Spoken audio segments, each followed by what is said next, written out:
The bike that you actually need versus the bike you really want. They're two very different things.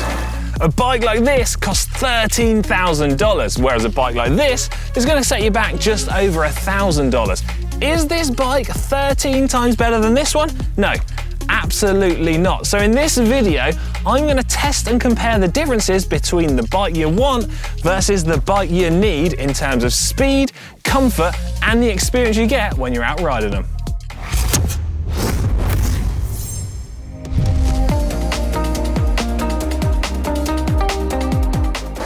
On GCN Tech, it feels like we are forever focused on the lightest, the most aero, the most high-tech bikes and bits of kit, which inevitably have a super high price tag.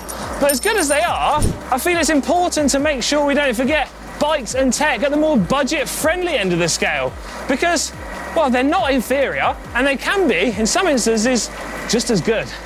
I'm not going to stand here and tell you that expensive bikes are a waste of money and a complete rip-off, because that's not actually the case, nor is it actually what I think. Top spec expensive bikes, similar to this, are genuinely super impressive bits of kit that cost an eye-watering amount of money. But the reality of it is that for 99% of us, they're far more high-tech and capable than what many of us are actually capable of ourselves. And in some cases, could actually be worse for us. So the bikes I'm going to use to demonstrate this, well, representing the bike that you want, we have the Canyon Air Road CFR with its super lightweight aerodynamic carbon fiber frame, Shimano's latest 12-speed Dura-Ace wireless shifting hydraulic disc brake group set, and a set of carbon fiber wheels. This is the kind of bike you're going to see raced by the pro riders when you're watching television. And then I also have this, the Canyon Endurace AL, with its robust aluminium frame, which is at the far more affordable end of the scale. It's also built up with Shimano's lower tier components, a mixture of Sora and Tiagra. We've got cable actuated disc brakes and cable operated shifting. It also has some slightly shallower carbon fiber wheels as well. Now this represents the kind of bike I think people are more likely to need, and is also a bike you are literally never ever gonna see on television. In races. Until now. So what's my plan? Well, I have a 13-kilometer test loop which features a mix of different terrain. I'm going to ride a lap on each bike, doing my absolute best to ride in the same position and ride at the same power. That way we can see what the difference is in speed, and then following on from that, we can discuss why they feel different in terms of the comfort and the user experience, but also what parts are responsible for those different feelings. And to try and make this as fair as possible, well, I've got the same tyres fitted onto both bikes. So just quickly, before I kick things off here, I want to clarify what I'm trying to get at. So the bike you want is simply one which you desire to have purely out of choice. In most cases, it perhaps means moving up the price list and picking out tech and features which you think are kind of cool. But the reality of it is, if you compare that to the bike you need, well, you're really starting to look at a bike which is simply allowing you to do the task at hand, which in this case is cycling. Right, enough jibber jabber from me, let's get things underway.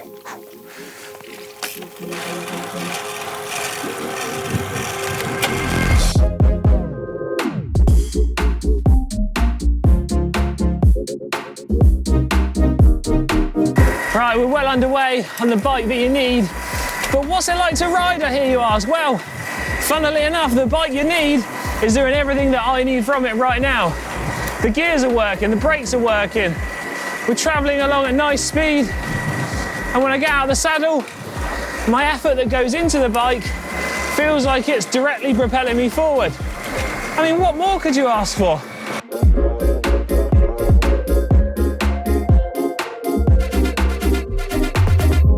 In terms of the power that I'm riding at, well, I'm trying to target between the 220 to 250 watt marker whenever I can pedal on this course. Now, for some people, you might say that's a particularly high power. Some people might say that's particularly low. But I'm riding this power because I feel it's going to be representative of what a good enthusiast could maintain. Of course, it's going to be different for everyone, but hopefully it makes this all a little bit more real-world representative. And it also saves me being absolutely exhausted.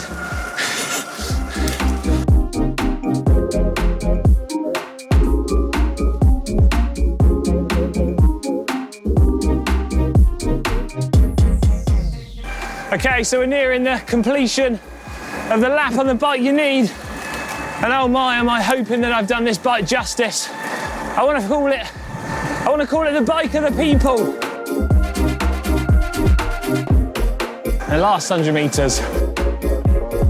3, and 2, and 1. Lap done. Whew. All right. Couldn't have asked for more. Bike lived up to what it needs to do. I'm riding around in the sunshine with a smile on my face. What more can you want? On to the bike you want next. Right, let's hit it up.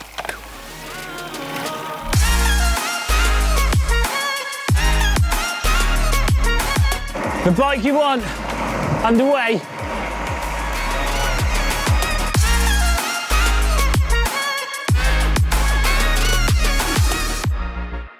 So we're just approaching the final climb of the loop. So far, so good. It's actually been really interesting riding these bikes back to back. And I can't wait to dive a little bit deeper into it in a minute and explain what the differences between the bikes actually feels like and what's going to be relevant to you. But there is definitely a feeling of speed here. And in terms of comfort, wow, there's plenty of stuff to talk about there, which is exactly what we'll do in a minute. Right, focus in on these numbers. We've got to make it as fair as we can.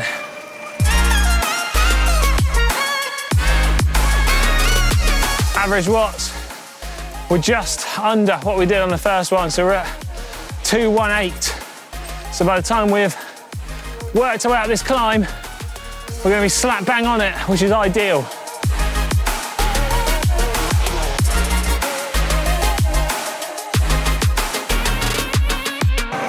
And we're done. Boom. End ride, yes please. So, bike you need, done. Bike you really want, done.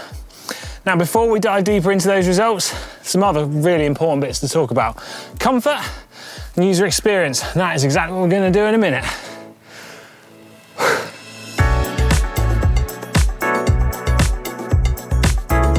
Regardless of the type or level of bike that you're riding on, I feel that the tyres are the biggest factor that's contributing to the comfort that you're getting from your bike. I'm talking about the tyre pressure, the tyre width that you're using, the tyre type, the tyre quality, and whether you've got your tyres set up tubeless or with a premium inner tube or not.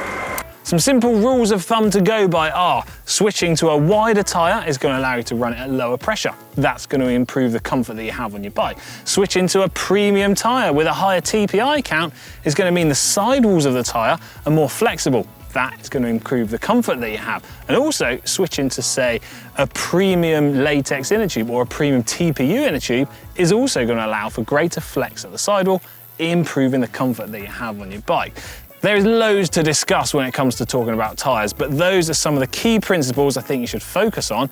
And also, when it comes to upgrading your bike, I think your tyres are one of the first places you should go to rather than immediately looking to spend big money on upgrading the whole bike. And 9 times out of 10, not only can you improve the comfort, it's going to help speed you up as well.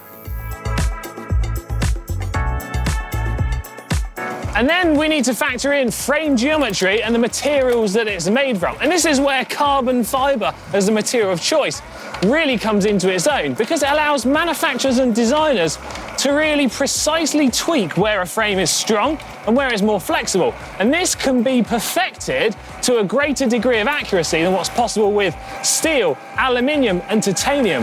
But it's important to remember that a poorly designed carbon fibre frame is not going to trump a well-designed and well-made steel, titanium or aluminium frame.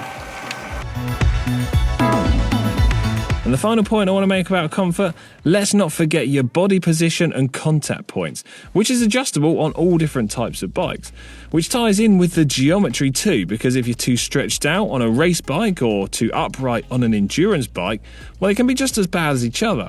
Getting a setup that's right for you can be tricky, and that is the whole reason bike fit experts exist to help you out. So that's 3 of what I feel are the main aspects of comfort. But what about usability? There is no doubt about it that riding top spec components is a nice and pleasant experience to have. But what are the components within those group sets that are actually making the difference? Can you tell with the cranks, the derailleurs or the cassettes? No, absolutely not. What is making the difference are the main contact points on your bikes. In terms of the group sets, well, that's the lever hoods here, their shape and how the brakes and the gears feel to use.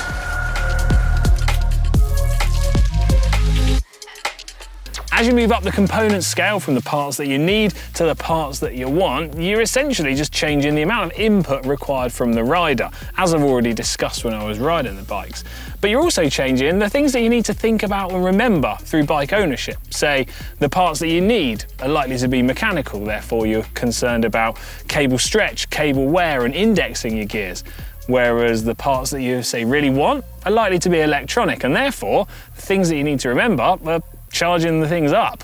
Now also, I think it's important to remember that from a pure performance perspective, there isn't really a vast difference in it. However, when you break it down and start to think about it on your average ride, you break and change gear quite literally hundreds and hundreds of times. So in that perspective, it does make sense to choose components which feel nicer to use. So let's wrap this video up and work out what useful information there is to take away from it. To do that, we need to dive back to the speed element and discuss the time differences between these two bikes. So there was 37 seconds difference across my 13-kilometer lap. In terms of speed, well, the bike you really want comes out on top. In terms of comfort, it goes to the bike that you need. And then in terms of user experience, it goes to the bike that you want. Now, I was going to try and break down where the time difference came from in terms of the first descent, the undulating middle sector, and then the final climb. But it's kind of a bit of an even spread across the board, really. The bike you want being slightly lighter and more aerodynamic. Now, in terms of the power that I rode out, we had 221 watts, I believe it was, with the average power for both of the different bikes. Now, if you're thinking that's maybe slightly higher than I can sustain, well, let me put it into a perspective that can translate across to you. That was 2.75 watts per kilo for me. Now, if you're someone that's maybe faster than me, you can expect the time difference between these two types of bike to grow. And if you're someone that rides at a slower speed than me, well, you can expect that time difference to be a little bit smaller. Everyone's priorities are going to be different when it comes to cycling, but what I think is most important is that you as a rider take time to break down and think about what is important to you before you head out and start looking at all the different types of bikes that are out there, all the different components and all the geometries that are out there to choose from. But what I think is really important to remember is that there are loads of different crossover models of bikes and different levels of components to choose from. But also, really crucially, you should remember there are probably loads of untapped improvements and upgrades that you can make to your existing bike with minimal spend. So with all of that in mind, do you or I actually need to have a top spec bike? No. Absolutely not. And as the age-old saying goes, if you need to buy top spec components, well, you probably don't need them. And I'm inclined to agree with that, but oh my, are they a nice luxury to have. Anyway, I hope you found this video informative, helpful, and had some fun along the way. And I'm really keen to hear your thoughts on the subject, so please let me know in the comments section down below. Not only what type of bike you think you need, but also what type of bike you'd really want. Also, don't forget to subscribe, GCN Tech. Right, I'm out of here. See you later.